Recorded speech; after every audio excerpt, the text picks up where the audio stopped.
നോക്കൂ, അരവിന്ദ് കെജ്രിവാളിന്റെ പ്രതിച്ഛായ വിഷയമാണെങ്കിൽ അതിഷി എങ്ങനെ തോക്കും? അതൊരു പ്രധാന വിഷയമല്ലേ? അരവിന്ദ് കെജ്രിവാളിനാണ് പ്രതിച്ഛായ വിഷയമാണ് ഈ തെരഞ്ഞെടുപ്പിലെ നമ്പർ 1 വിഷയമെങ്കിൽ, മുഖ്യമന്ത്രി ആയിരുന്നുവെങ്കിലും അതിഷി ഒരു ലക്ഷ്മണന്റെ സ്ഥാനമാണ്. അതായത് അധികാരം കെജ്രിവാളിന് തന്നെയാണ്. അത് പിന്നെ ഏത് സമയം കൊടുക്കാൻ തയ്യാറായിരിക്കും. പ്രശ്നം എന്താണെന്ന് വെച്ചാൽ അതിഷി മുഖ്യമന്ത്രി ആയിരിക്കുമ്പോഴും അതിഷി എന്ന ഒരു മന്ത്രിയുടെ പേരിൽ അഴിമതി ആരോപണങ്ങളില്ല. ഒരു കറപ്ഷൻ ടെയിന്റ് പുരളാത്തൊരു നേതാവാണ് അതിഷി.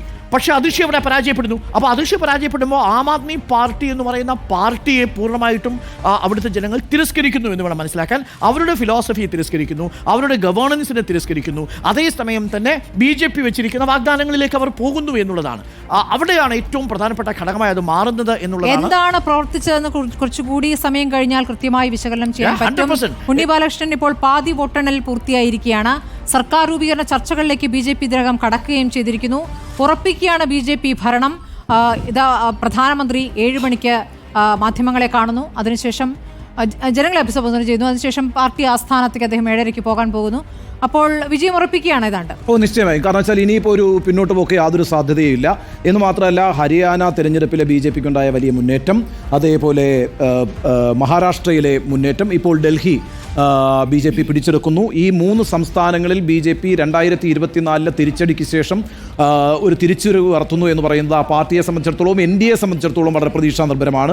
അതേസമയം ഇന്ത്യ മുന്നണിയെ സംബന്ധിച്ചിടത്തോളം ആകെ 2 സംസ്ഥാനങ്ങൾ മാത്രമാണ് ആശ്വാസ വിജയം നൽകിയിട്ടുള്ളത്. ഒന്ന് ജമ്മു കാശ്മീരും അതുപോലെ തന്നെ ജാർഖണ്ഡും. അപ്പോൾ ആകെ നടന്ന 5 തിരഞ്ഞെടുപ്പിൽ 3 തിരഞ്ഞെടുപ്പിലും BJPയും NDAയും മുന്നിൽ നിൽക്കുമ്പോൾ 2 തിരഞ്ഞെടുപ്പിൽ മാത്രമാണ് കോൺഗ്രസിൻ്റെ സഖ്യകക്ഷികൾക്കും വിജയിച്ചു വരാൻ കഴിഞ്ഞു. ഇനി വളരെ പ്രധാനപ്പെട്ട ഒരു തിരഞ്ഞെടുപ്പ് കൂടി ഈ വർഷം നടക്കാനുണ്ട്. അത് ബീഹാറിലെ തെരഞ്ഞെടുപ്പാണ്. ബീഹാറിലെ തെരഞ്ഞെടുപ്പ് എന്ന് പറയുന്നത് നിശ്ചയമായും രാജ്യത്തെ ഏറ്റവും ശ്രദ്ധേയമായ തെരഞ്ഞെടുപ്പായിരിക്കും എന്ന കാര്യത്തിൽ സംശയമില്ല. അപ്പോൾ അവിടെ BJP മുന്നണി ഇൻടാക്റ്റ് ആണ്, എന്നാൽ ഇന്ത്യ മുന്നണി ഒട്ടും തന്നെ ഇൻടാക്റ്റ് അല്ല എന്നൊരു സാഹചര്യം കൂടെ ഉണ്ട്. കാരണം വെച്ചാൽ എന്താ, RJDയും അവിടെ കോൺഗ്രസും തമ്മിൽ ഫൈറ്റാണ്. അപ്പോൾ എന്താണ് അവിടെ നടക്കാൻ പോകുന്നത്? ഇതിൽ നിന്ന്, അതായത് ഡൽഹിയിൽ നിന്നും ഹരിയാനയിൽ നിന്നും മഹാരാഷ്ട്രയിൽ നിന്നും ഏതെങ്കിലും തരത്തിലുള്ള പാഠങ്ങൾ പഠിച്ചുകൊണ്ട് ഇന്ത്യ മുന്നണി ഒരിക്കൽ കൂടി യോജിച്ച് വരുമോ ഇല്ലയോ എന്നുള്ളത് ബീഹാർ തെരഞ്ഞെടുപ്പിൽ കാണാം. ഇനി ഇവിടെ നോക്കുമ്പോഴത്തേക്കും വളരെ നിർണായകമായൊരു തിരിച്ചൊരു വരവ് തന്നെയാണ്. കാരണം വെച്ചാൽ 27 വർഷങ്ങൾക്ക് ശേഷമാണല്ലോ BJP തിരിച്ചു വരുന്നത് എന്ന് പറയുന്നത്.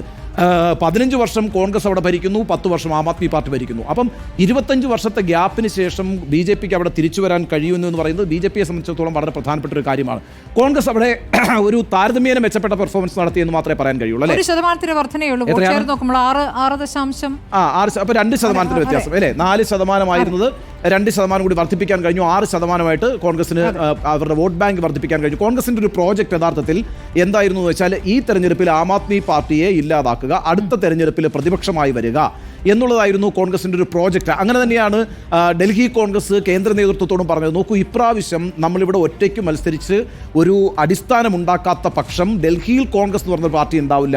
അങ്ങനെയാണ് യഥാർത്ഥത്തിൽ രാഹുൽ ഗാന്ധിയും കേന്ദ്ര നേതൃത്വവും ഡൽഹി പ്രദേശ് കോൺഗ്രസ് കമ്മിറ്റിയുടെ ആ വാദമുഖത്തിന് വഴങ്ങുന്നത്. കാരണം അവരെ സംബന്ധിച്ചിടത്തോളം ആം ആദ്മി പാർട്ടിയുടെ വരവിന് ശേഷം കോൺഗ്രസ് അവിടെ പച്ച തൊട്ടിട്ടില്ല എന്നുള്ളത് സത്യമാണല്ലോ. കാരണം ഘട്ടം ഘട്ടമായി കോൺഗ്രസിന്റെ വോട്ട് പെർസെൻറ്റേജ് മെൽറ്റ് ഡൗൺ ചെയ്യുന്നതാണ് കണ്ടുകൊണ്ടിരുന്നത്.